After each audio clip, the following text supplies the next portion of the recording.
magnífico reitor, senhor diretor da Faculdade de Direito da Universidade de Coimbra, senhor presidente do Tribunal de Justiça, senhor presidente do Tribunal Constitucional, senhor representante da Procuradoria-Geral da República, senhor primeiro-ministro São Tomé e Príncipe, senhoras presidentes da Comissão Comemorativa e da Comissão Organizadora destas celebrações, Sr. Dr. António Pedro Cordeiro, em representação da Faculdade de Direito do Estado de Lisboa, ilustres representantes das diversas escolas, nomeadamente da Escola de Lisboa e da Universidade Católica Portuguesa, excelências, senhores doutores, caríssimos estudantes, magnífico reitor.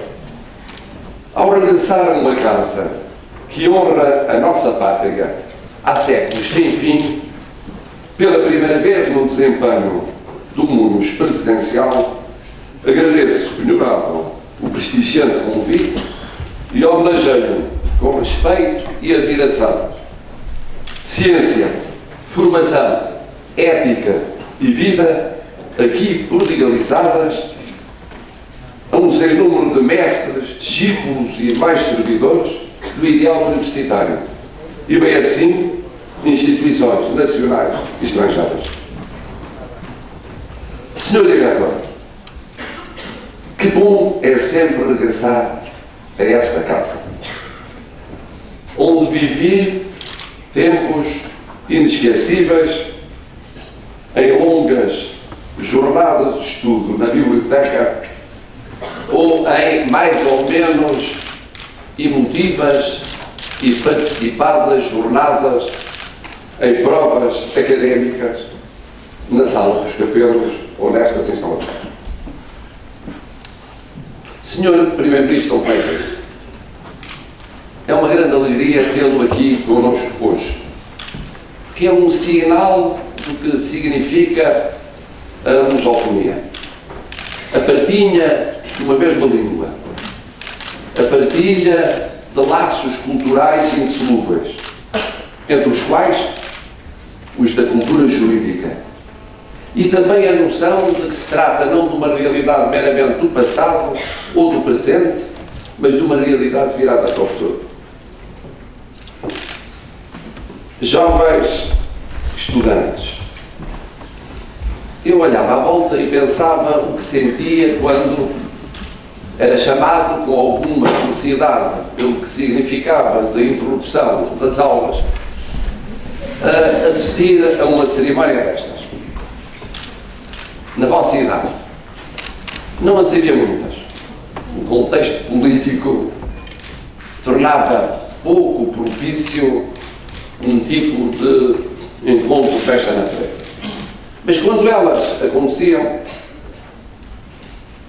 eu sentia como senti nos debates sobre o Código Civil em 66 e 67, um misto de fascínio e de motivação acrescida, de entusiasmo, por poder partilhar, mesmo quando não apreendendo exatamente tudo quanto era dito, poder partilhar uma experiência singular, com mais velhos, com mais experientes, acerca daquilo que é fundamental na nossa vida comunitária.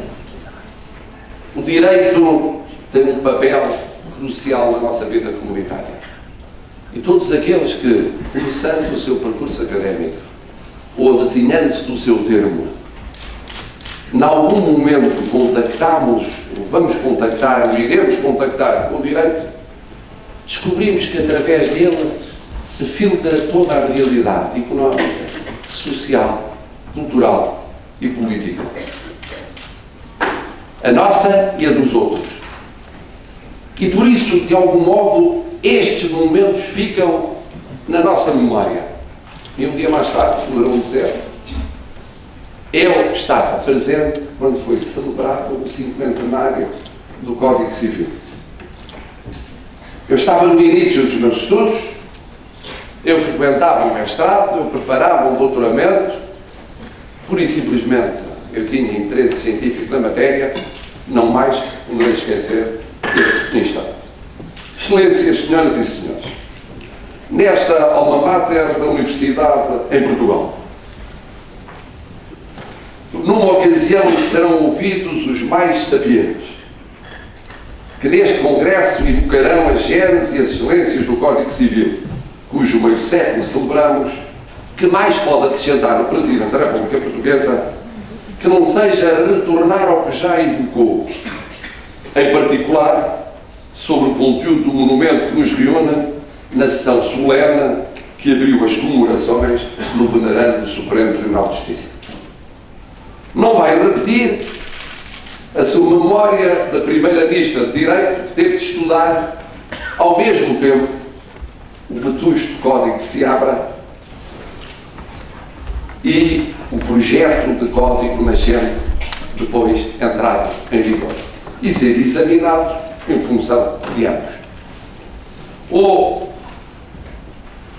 sublinhar desenvolvidamente o papel de cada uma das personalidades ímpares que deixaram a sua marca inconfundível no Código e que todas elas teve a felicidade de conhecer pessoalmente, embora uma ou outra desaparecidas cedo demais, muito criança, e cuja obra admiraria mais tarde nos bancos da escola. Ou retomar pistas de reflexão sobre a substância do diploma e possíveis coordenadas da sua adequação a outro mundo e a outro Portugal. Hoje, 4 palavras apenas vos quereria deixar, breves e singelas, como aconselham os momentos inaugurais dos ricos conciliábulos científicos.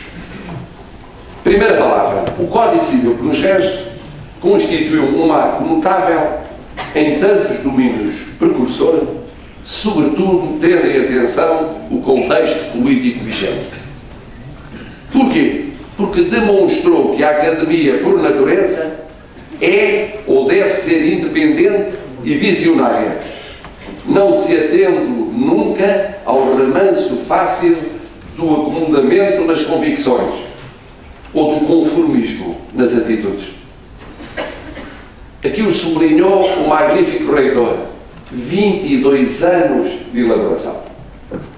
É certo que 22 anos se não deveram apenas à profundidade das reflexões científicas, mas sim a alguma inércia do poder político da ocasião. Inércia ultrapassada pela determinação do Ministro da Justiça, João Patos Antunes Barão. E também 22 anos que ganharam para o Código pelo amadurecimento de novas questões na sociedade portuguesa. O mesmo Código, entrado em vigor nos anos 40 ao princípio dos anos 50, não teria acolhido transformações económicas, sociais e culturais significativas que assinalaram a transição dos anos 50 para os anos 60. Segunda palavra, uma dimensão essencial, embora não exclusiva, da feitura do novo Código recaiu sobre a Faculdade de Direito da Universidade de Coimbra. E só foi possível porque nela floresceu uma poderosa escola de Direito Civil, sedimentada ao longo de décadas e particularmente atenta ao direito germânico e ao BGB. Sinal de que a Academia supõe, de uma parte, pesquisa e continuidade na formação, ou seja, diálogo e espírito comunitário e não meramente individual, e de que, por outro lado, abertura ao que de melhor existe fora de portas é crucial, com um sentido cosmopolita, que não negue os traços da identidade própria, mas abra para novos e estimulantes horizontes. Foi isso que aconteceu na feitura do Código Civil. Terceira palavra. O direito enriquece com a elaboração dogmática, mas não vive sem o desafio do concreto. Razão pela qual a jurisprudência foi e é fundamental para aferir da premência e da anciania das soluções acolhidas no Código, como noutro qualquer conjunto ou quadro normativo. Isso nos permite saudar aqui, na Academia, o contributo da jurisprudência no meio de século envolvido, e também reconhecer que, sobretudo em democracia, o poder judicial não desmerece do labor do poder legislativo e de quantos nos hajam podido inspirar. Quarta palavra: as gerações civilistas que sucederam às de 30 a 70 têm necessariamente um testemunho a apresentar acerca daquilo que, a seu ver, mudou entretanto, em interesses e disciplinas, soluções a acolher e até valores a reponderar na obra de 66-67. Para além, é bom de ver, do muito que já foi editado, alterado ao Código Civil vigente, nomeadamente pela reforma da década seguinte.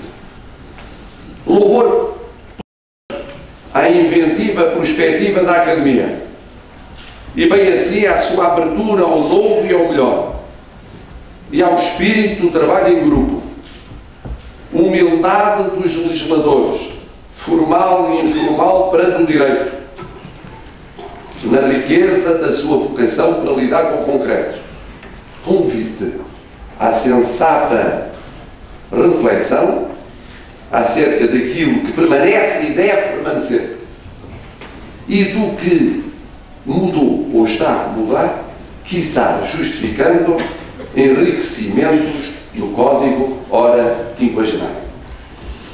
É à luz destas coordenadas que faz sentido homenagearmos e agradecermos o labor de há 50 anos, mas também questionarmos sobre a premência de revisões específicas, mantendo o respeito devido à obra notabilíssima que soube abrir caminhos pioneiros e afeiçoar-se a novos regimes político, económico e social. Queiram ou não, a Assembleia da República e o Governo a balançar-se a essa reavaliação de um ou alguns domínios específicos, como, a título de exemplo, o das incapacidades. Uma coisa é certa: ninguém ousará subtrair mérito ao monumento de há meio século, assim como ninguém ousará silenciar a qualidade indubitável e partilhada por toda uma pleia de juristas, como foram os autores materiais dos conteúdos de então. Dei comigo, no passado fim de semana, a reler, uma a uma, as orações de sapiência que sucessivos juristas, os mais qualificados, proferiram na vizinha Sala dos Cabelos, prefigurando o ambiente cultural e doutrinário que viria a enquadrar ou a projetar, ulteriormente, a elaboração do nosso Código Civil. Uns civilistas, outros não.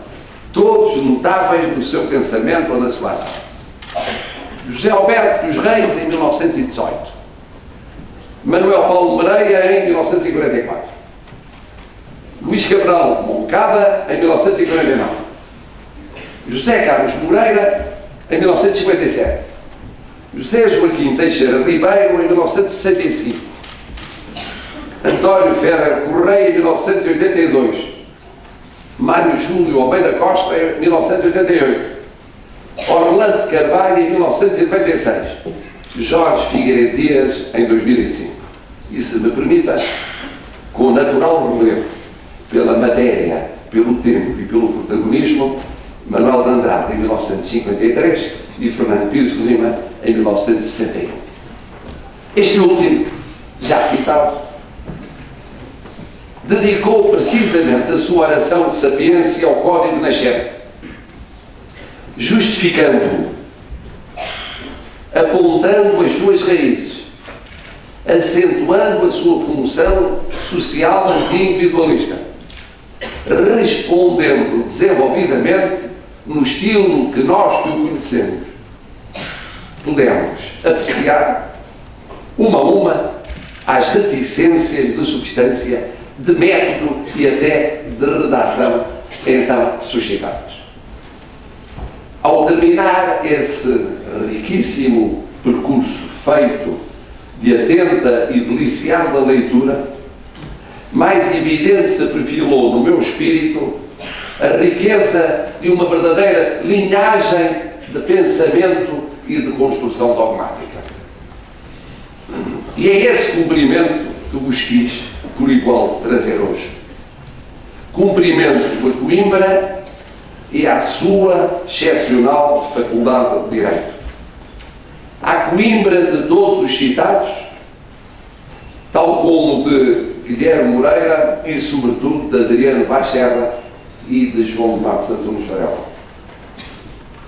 E de tantos outros que, a par de alguns dos seus colegas de Lisboa, estão presentes, a linha a linha, número a número, artigo a artigo, num código que souberam inspirar com inventiva e desvelo, encetando uma nova era no direito civil português e lusófono, dando razão às consabidas palavras de Napoleão Bonaparte, com que termina a sua oração de sapiência, Pires de Lima.